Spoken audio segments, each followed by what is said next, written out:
adding and subtracting mixed numbers is just like adding and subtracting fractions. The first thing we need to do is make sure we have a common denominator on our fraction parts. So 4 and 2 here are not common denominators.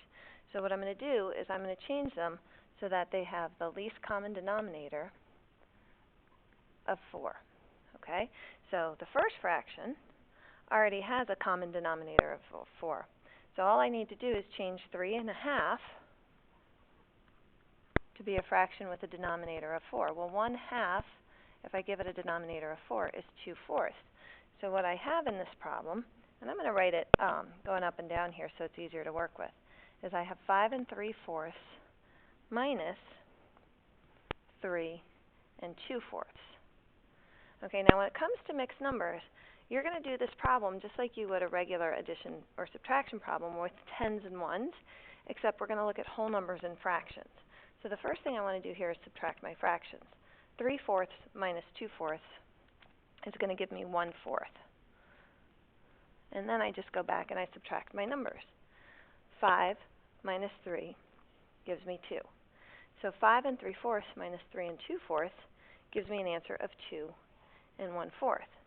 Now they're not always that simple. This one's going to have a couple of problems to it. So let's look at it carefully. First of all, we don't have a common denominator.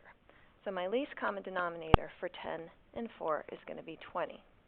So step number 1 is going to be to change 8 9/10 to a fraction with a denominator of 20. 9/10 is going to be equal to 18/20. And then 1/4 I would change to a fraction with a denominator of 20, which is going to be 5/20. Okay, so now it's time to write this problem going up and down. So we have 8 18/20 plus 6 5/20. Okay, so far so good. Nothing strange yet. But look what happens here. When I add my fractions up, 18 plus 5, that gives me 23/20. Okay, and then I'm going to go back and add my whole numbers. 8 plus 6, that gives me 14. So I have 14 23/20. Well, this 23/20 is an improper fraction, and so we're going to need to change that. So what I'm going to do is change 23/20 to 1 3/20. Now this 1 3/20 is combined with this 14.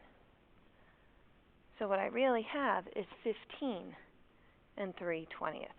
And that would be my final answer. This answer is what I get when I add them together, but it's not simplest form. In order to make it simplest form, I have to convert this improper fraction to a mixed number and then combine it to the whole number I had. So it's a little bit more involved.